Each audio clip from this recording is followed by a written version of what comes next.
My name is Taylah. For those of you who don't know me, I have the incredible honour of bringing the word this morning. I also get the honour of loving our young guys every Saturdays during the school term, so I'm the youth leader here. And thank you to that one clap, that was meaningful. Thank you, Kerry, she's the best. And yeah, so I'm really excited to be here today representing the Newman family, Mum and Dad, Pastor Tim and Jess and their love, and me to preach for you. And I've titled my message this morning, I think, will I have to click? Oh, beautiful. I've called it Dinner Tonight. Now, this is not me inviting you all to dinner tonight because my house is not that big. Maybe 4 of you could come, so I'll let you all battle it out to see who it can be. But dinner tonight, it's a simple invitation that we've all probably got at least once in our life. A show of hands, everyone has been invited to dinner at least once in their life. That's great. If someone doesn't have their hand up, everyone look around and invite that person to dinner tonight so they can relate. It was actually an invitation that I got this week. I had some of my favourite people come down from Adelaide. They're youth pastors at one of the other CRC churches in the northern suburbs of Adelaide. They're very near and dear to my heart, and when they come to town, we always catch up. But this particular night, it was a Wednesday night, I was dreading it. I wasn't dreading them. I was dreading going out. Who's ever had plans and they're just absolutely exhausted and just cannot be bothered going out? That was where I was at on Wednesday. It was I had just finished my 3rd morning shift up at the hospital. And for those of you who don't know me, I'm not a morning person. Please do not try and wake me before 7 a.m. I will chop your head off. And so to be getting up to work at 7 a.m. was a struggle for me. I had been feeling sick. It had been a big day. There'd been a lot going on. And so when I got to this dinner, I was just not in the best headspace. I was really excited to see these people. I was not excited to not be in my pajamas before 8 p.m. But I went there in the mind space. This was going to be like a quick dinner catch-ups. Hey, how you going? Chat about it, go home. It was nearly 10 p.m. by the time we actually left the restaurant. And I wasn't mad about it, even though I had been trying to get to sleep at 10 p.m. I was actually leaving that place the more refreshed and more uplifted than I think any amount of sleep could have given me. I left so encouraged and so joyful. We literally could not stop laughing. It was just so good to sit down with people who loved God, who loved me, who loved life, and we just got to catch up and talk about all of the great things that had been going on. And I left feeling so refreshed, and I was just so reminded that there's something so special about connecting with people, and not just on the phone or sending a text, but actually sitting down with people, getting real, allowing yourself to be vulnerable and honest with yourself, having a meal, going out for coffee, going for a walk. There was a reason why God designed us to walk life together. Even on the days when you're like me on that Wednesday and you're feeling tired and you're sick and the last thing that you can think of is going out to dinner, God has placed people in our lives that are able to turn those days and those moods into the best days and the best moods, and they refresh us and they uplift us, and we're able to be reminded of the joy and love that we receive from God himself in those moments with those people.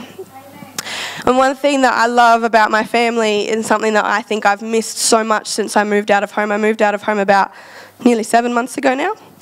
And the importance that my family had put on having dinner together every night. Every night for as long as I can remember, we'd all sit around the dinner table and we would eat together, and no one would leave until everyone had finished eating.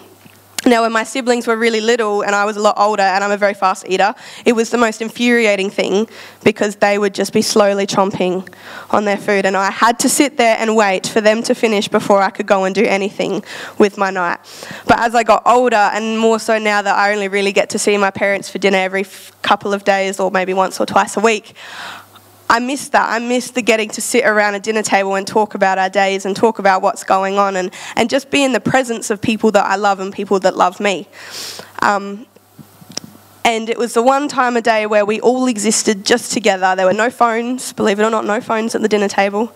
We yell at my dad now every time he gets a call on the phone at dinner time because we had no phones. And we just existed. We were together, we were present, and we were there, and it was just the most beautiful experience. And I think experiences like that, unfortunately, are a very rare experience in our society. I think that it's really hard for us to actually slow down and stop to be intentional with the people around us these days. In my experience, the only times that we get together for meals is for a specific occasion. Someone has a birthday, or someone gets married, or something else. Someone gets a promotion, or you're celebrating something. And at the end of those occasions, we've all said those words, we should do this more often. I'll message you when I'm free. Yeah, we'll get together again. We'll do this more regularly. And then the next time we see them is at the next occasion that we're celebrating. That was never what it was supposed to be, because as people firsthand, we were created in the image of a relational God. So therefore, we have it inbuilt into our DNA to crave relationship. But unfortunately, we've been put into a society where we're taught that we're better off doing things alone, and that the longer your to-do list is, the more successful of a person you will be. And I find myself wondering, and I think as I've entered into adulthood and I've really felt that pressure to like have the longest to-do list out of everyone, you know, I don't know what I'm winning, but I'm winning something. I find myself wondering what life might look like had I not put so much emphasis on being busy all the time.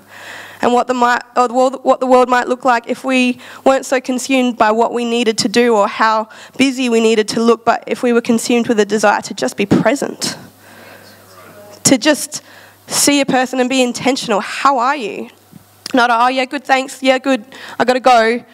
What if we actually asked someone how they were for the sake of actually knowing how they were?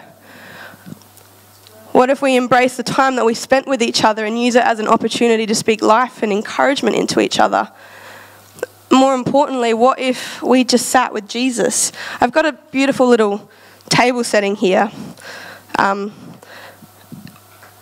way that I think God showed me this is how often is Jesus just sitting there and we do this?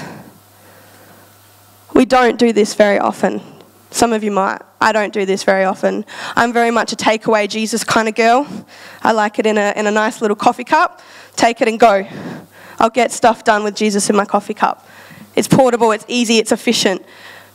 And God said to me, Taylah, what if your life looked like every single day you did this? And you sat with me, and you spoke with me, and you cherished that with me. Jesus never lived a fast-paced life. Never in the Bible did it say Jesus got 30 things done in the first 2 hours of his day and he healed 50 billion people because he was just that efficient and he just got it all done. That was never what Jesus' life looked like, nor did he let very vocal opinions of his life change the way that he lived his life.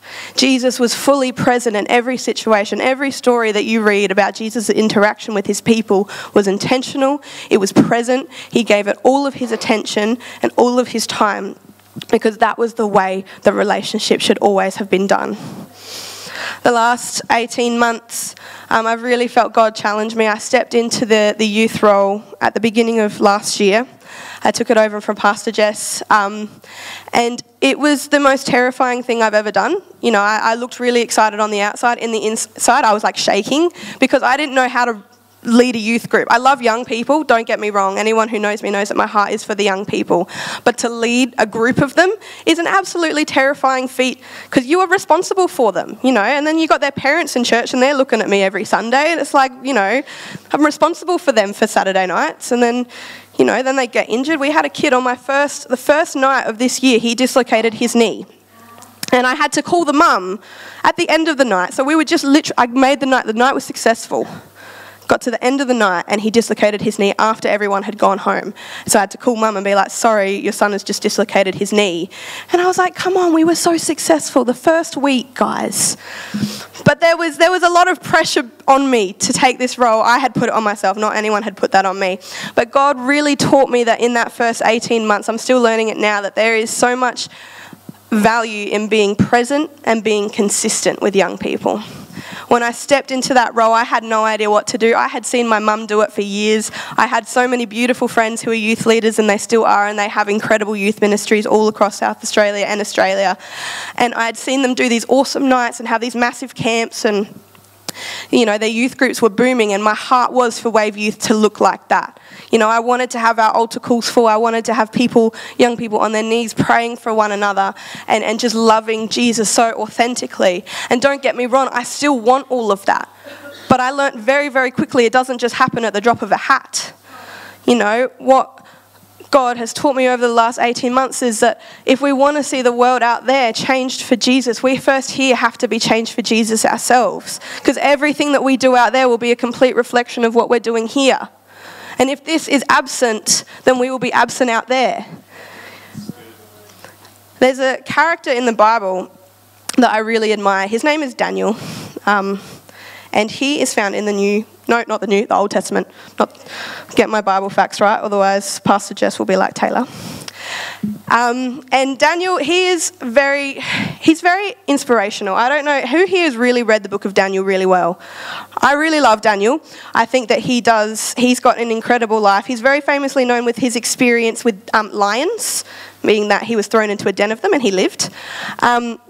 But there's so much more to Daniel that I've learned over maybe the last few months. And I'm just going to give you a little bit of backstory. So we find this in Daniel 1:1-6. It says, "In the 3rd year of the reign of Jehoiakim, king of Judah, Nebuchadnezzar, king of Babylon, came to Jerusalem and besieged it.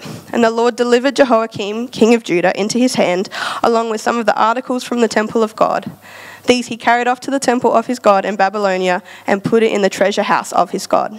Then the king ordered Ashpenaz, chief of his court officials, to bring into the king's service some of the Israelites, and to David, from the royal family and the nobility.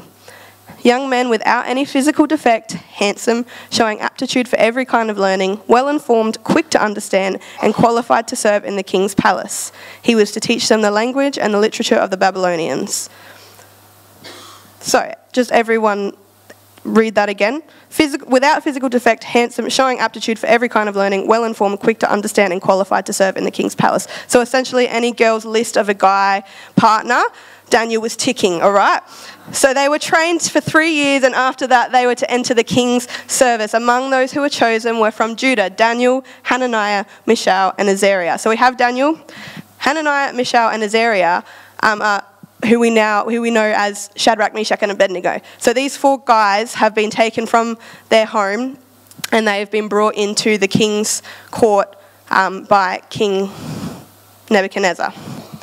Now, these guys are good-looking fellas. They're from like the highest of the high-ups in Israel, in Judah, and they're smart. They're clever. They've got quick wit, they've got brains. They are like the top.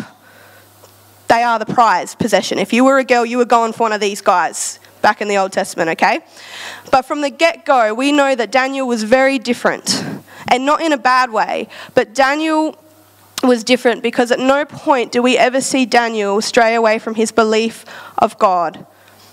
The way in which he carried himself, this guy was faithful to God in all that he did. He was honouring absolutely to every person he encountered. He was full of honour and full of grace, but his loyalty first and foremost was to God. And because of this, we see that Daniel had an incredible favour over his life. In the 2nd year of King Nebuchadnezzar's reign, he has this dream, one that concerns him. Spoiler alert, someone in the Bible has a weird dream and it scares them. It happens very often. And he calls on his people. So he called on enchanters, magicians, sorcerers, and astrologers. None of which, spoiler alert, they don't understand the dream. They can't interpret it. Funny how that works, hey. But the king says, guys, I've had this dream. It's concerning me. You need to figure out what it is. And if you don't, I will kill you and every other wise person in the land. Obviously, whatever this dream was, it was enough that he thought that killing people was the right reward for not understanding this dream. They couldn't interpret the dream. They butted it up and were like, we just need a little bit more time. And he's like, no, I've given you enough time. You're dead to me. Go and kill all the other wise people. So someone comes to Daniel. Daniel is one of these wise people, by the way. We know that. He was very smart. So he was one of the wise people that was about to be executed. And someone comes to him to tell him, you're about to die. And he's like, why am I about to die? What have I done? And so he finds out that the king has had this dream and no one could interpret it. So this is what he does. He goes, he gets Shadrach, Meshach, and Abednego. So imagine they're here. And he does this. He sits and he prays and he pleads with God. And he gets Shadrach, Meshach, and Abednego to do the same, all four of them. Sorry. Maths isn't my strong suit. And he sits and he pleads with God for mercy and for an interpretation to give to the king. Sure enough, because God is really cool like that, he gets the interpretation. And Daniel approaches the king and he tells the king, hey mate, I've got it. I've got the interpretation. He tells King Nebuchadnezzar this interpretation. It's very cool. I really would encourage you to read Daniel if you could. And then King Nebuchadnezzar falls upon his face after hearing the word. He falls on his face before Daniel and paid him honor, ordered that an offering and incense be presented to him. The king said to Daniel, surely your God is the God of gods and the Lord of kings and a revealer of mysteries, for you were able to reveal this mystery. Then the king placed Daniel in a high position and lavished many gifts on him. He made him ruler over the entire province of Babylon and placed him in charge of all of its wise men. Moreover, because Daniel is just a top guy, at Daniel's request, the king appointed Shadrach, Meshach, and Abednego administrators over the province of Babylon, while Daniel himself remained at the royal court. Daniel's faith in God and his desire to hear from God not only saved his life and the lives of others, but also saw God's name glorified by King Nebuchadnezzar. And on top of the earned favor that Daniel received, he was blessed to be a blessing to other people, and he shared that favor with his mates who also had pursued God's heart in understanding. And this story just in itself just goes to show that as our faith grows more, the more time we spend with God, the more our faith grows. And it doesn't just have a transforming effect on our life, but it has an effect on the people around us, that we are blessed to be able to bless other people. Later on in Daniel 6, we read about another king. He's King Darius. And there are some new administrators on the scene who don't like Daniel very much. The administrators were jealous of Daniel because he was pretty good mates with the king. The king was a big fan of Daniel, and we'll read that later. But they were trying to find a way to get rid of Daniel because they just didn't really like him that much. And in verse 4, it says, this is the administrators talking about Daniel. They said they could find no corruption in him because he was trustworthy and neither corrupt or negligent. This was the character of Daniel, that they're trying to find a way to kill this guy. And they say, we will never find any basis for charges against this man Daniel unless it has something to do with the law of his God. So this man is not only known as trustworthy without corruption or negligence, but the only way that they knew to trip him up was if they were to challenge the law of God with another law. That was the only way they were ever going to get Daniel in the wrong, because they knew that his faith and loyalty to God was so strong that nothing would stop him from that. Is that not like an incredible thing to attain to, that this is what people are saying about us, that we will never find anything wrong with you unless it's against the law of your God? The reason why I just love Daniel so much, he was so rooted in his faith. And not only had it determined the way he carried himself, but people acknowledged that was who he was. He was a man of the law of God. So these guys, they're still plotting. So they know all of this and they're still plotting. They go to King Darius, butter him up, and say, we think you should issue a decree that no one should pray to you for the next 30 days. You're just that good. No one should ever have to pray to anyone else for the next 30 days. And put it in writing, publish it, and just see what happens. Because they knew that this was definitely a law that Daniel would break. So King Darius, I think it was quite reluctantly, he did publish it. And then Daniel hears it, and this is what Daniel does.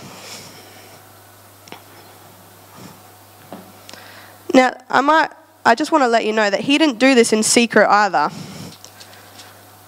It says that in the Bible he did it where the windows faced Jerusalem. 3 times a day. He went and he prayed. I'll find it in a minute.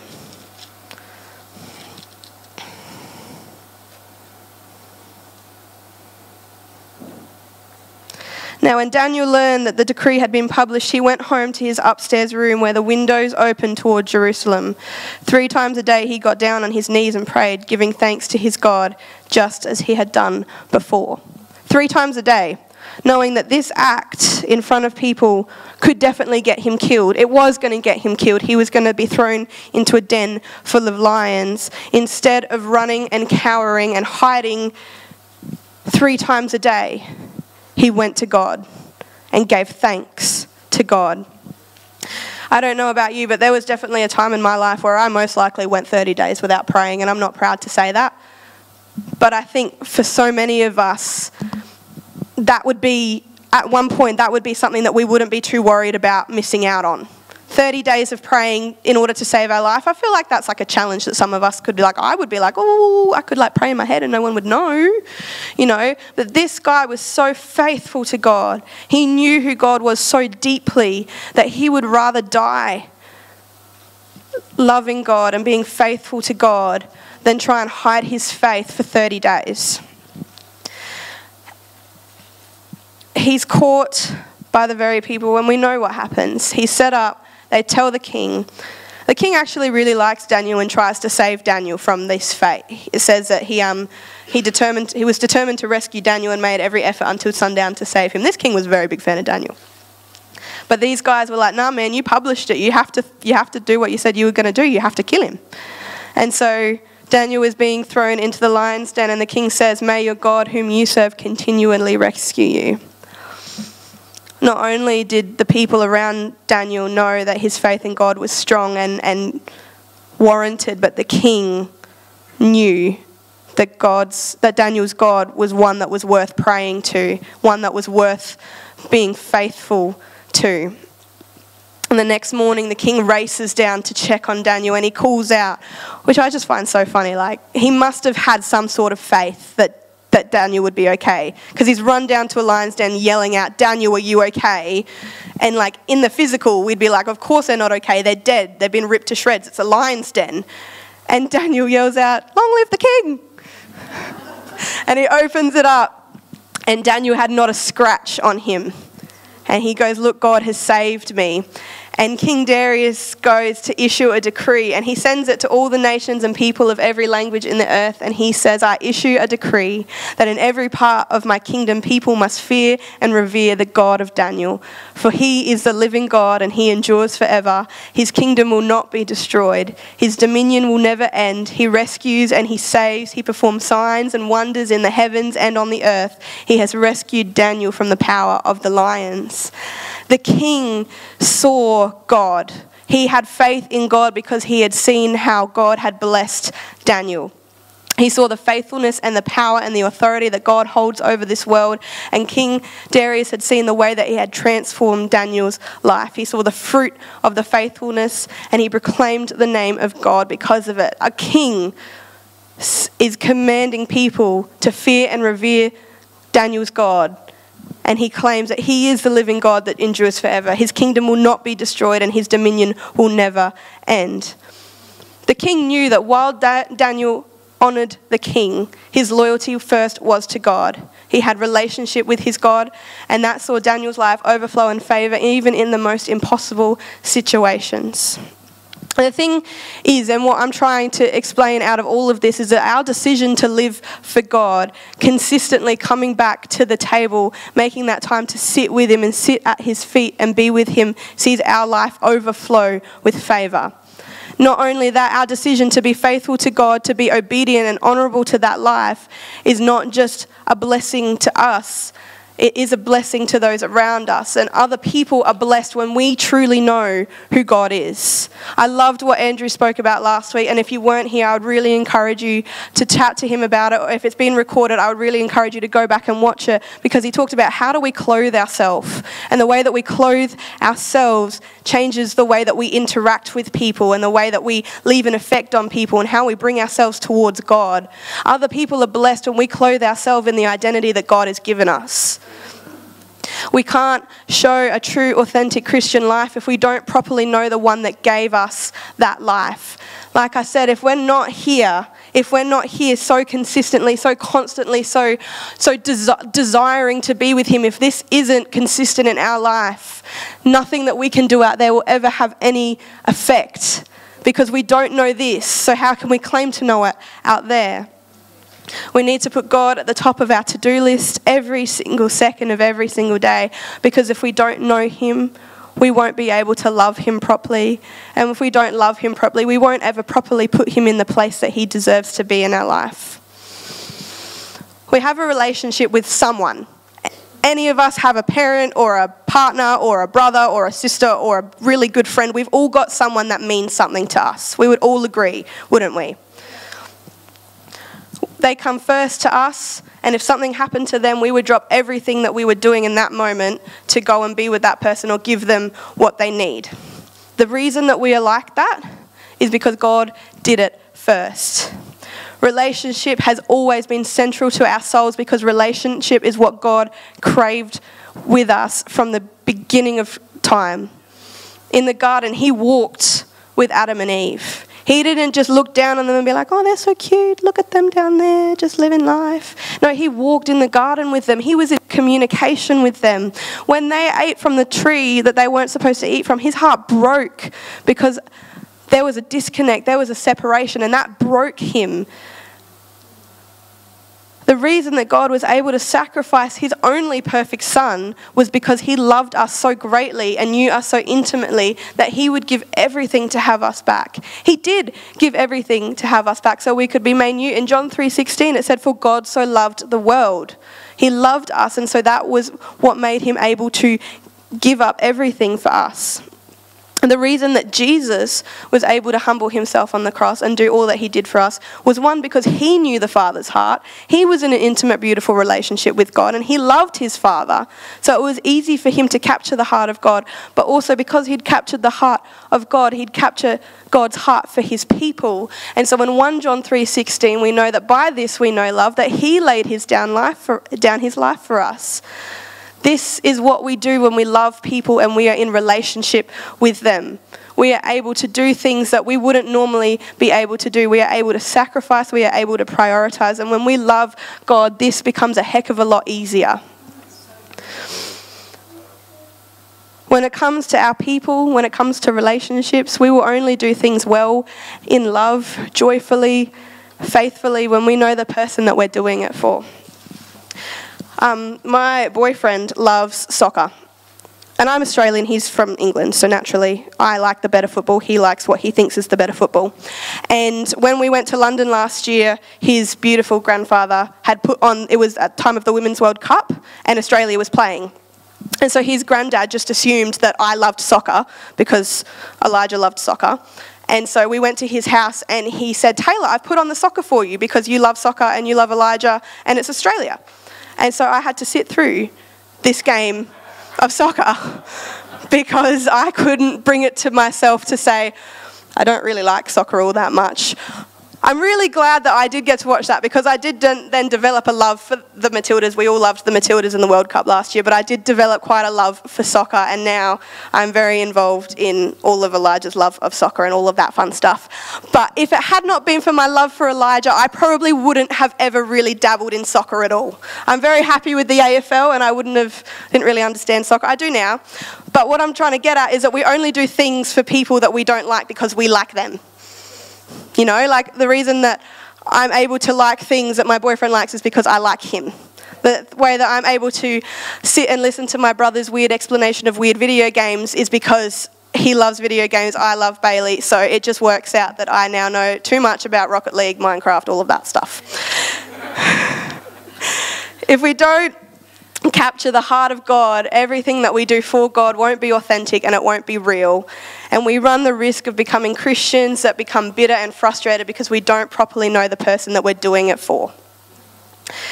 To be a people that make his name known, we need to be people that know what his name means, who he is and what he's done, not just for us as a body, but also for you individually. Anyone can quote all of the famous scriptures, John 3:16, Jeremiah 29:11. We can all say that. But what has God done for you individually in your life that makes him so real and special to you? To be a church that sees the people out there, their lives changed and our community transformed lives and change communities, we first have to be a people who are changed and transformed, do we not? Because how can we live that out there if we're not living it here? If we're not transformed by God's love, how are we going to be able to communicate that to the people out there who are hurting and broken? Daniel in the Bible was a man that knew God and that daily brought himself to the presence of God to speak with and to call on him. He was a man that saw the fruit of his relationship with God overflow in the good times as well as the really not good times. He looked death in the face more than once. Because of that relationship, he built it on continuously. He was known as a man that was continuously serving God, and he was able to be bold and to be faithful because of that. The people around us are truly blessed when we know who God is. We are able to love better, be more patient, extend more grace when we truly know who he is. Not only do we know who God is, when we know who God is, the world around us begins to see a shift. When we're transformed, people out there see a difference in us. They see that we look different, we sound different, we smell different. You might smell different, you might just be wearing perfume that day, I don't know. But there's a change.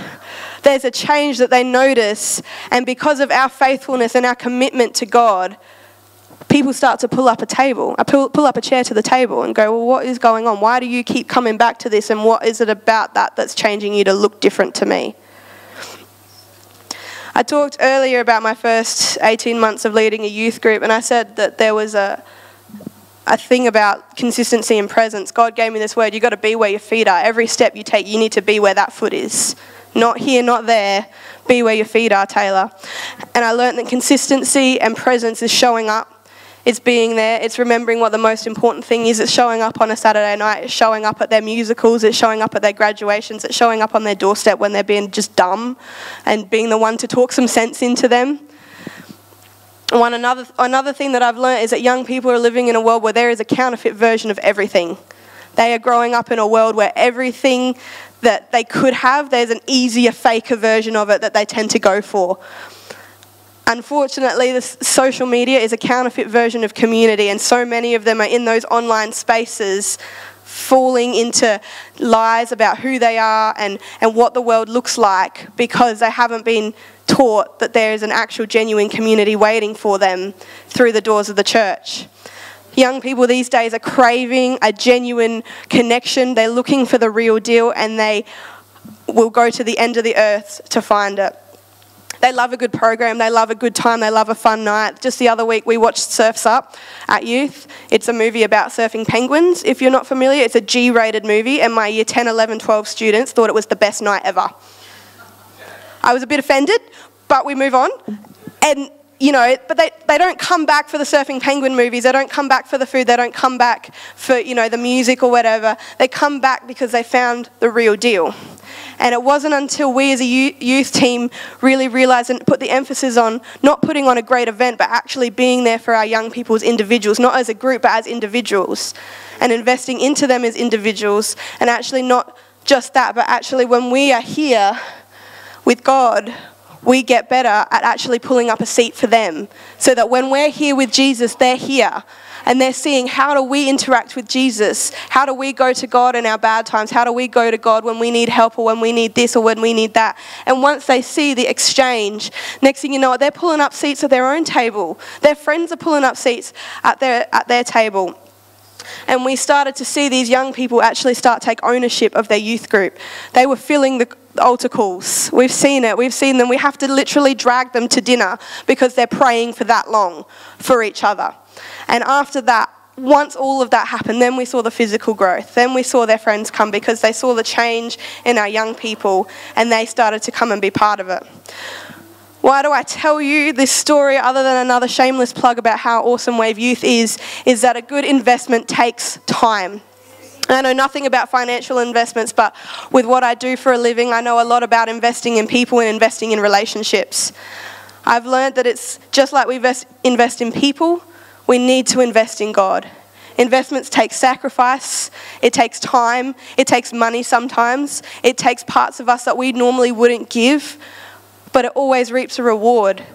There's an invitation that's here for us every single second of every single day to invest into God. And let me tell you something, the more that you invest, the more that you sacrifice, the more that you get into that habit, the more reward you'll see, the easier it becomes. When we approach God, He doesn't ask for much. He literally just sits here and He waits and He anticipates when we come and sit with Him. He wants you to feel His love. He wants you to love Him.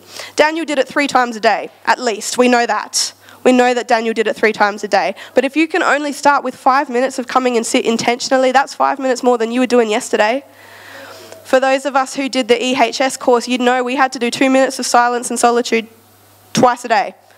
For the first 5, 6, maybe even 7 weeks, an 8-week course, for the first 7 weeks, I hated that because I could not for the life of me sit still and focus on God.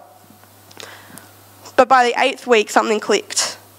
And next thing you know, I was craving this one-on-one time with God. I embraced it.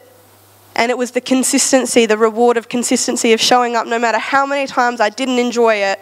I never left that space not feeling encouraged and uplifted. The more time that I spend, the more that I love him. And the more that I love him, the more I see how he is just so present. And the more that I crave to be with him because I just want more of it. I just want to see how he's at work. I just want to see that his name is made great and that my heart towards his people is shifting. I'm just going to invite the band back on stage if I can, please. All of that stuff, that awesome stuff, starts right here. We got to get this right. We got to clothe ourselves right. We got to approach God in order to be actually able to have a say out there on who God is. It's an invitation that I would strongly encourage all of you to take. It's an invitation that asks that you come simply just as you are, to pull up a seat and let yourself just sit in the presence of God and allow yourself to open up your heart and your mind to hear his voice, to feel his love, and discover more and more of who he is and who he's created you to be. For me, this message has been such a conviction. I'm not coming at you, preaching at you from up on the stage going, you must do this because I've got it all right. I don't. I want to encourage you that we are all walking a life where we probably need to get better at coming and sitting with Jesus. I want you to be encouraged today that God never has an expiry notice waiting on that invitation. And that this is an opportunity right now for you to actually step out, accept the invitation. He's not angry, he's not disappointed, he's just anticipating. He's just there so excited. So I encourage you this morning, we're not going to have any sort of prayerful ministry time as such, but I want you to just take some time. If you have to get out of your seat on your knees, however that looks for you, just come and enter the presence of God for the sake of being present. Try and, as much as you can, get rid of all of the thoughts, all the worries, all the things that need to be done, and just be present with God. Allow him to give you what you need. Allow him to speak to the parts of your heart that are feeling dry, that are feeling hopeless, that are feeling lost. Allow him to begin to transform you for the good of yourself, but for the good of others. As our band play, I just encourage you, if that is you this morning, come before him and allow your presence to overflow in your life this morning. Thank you, team.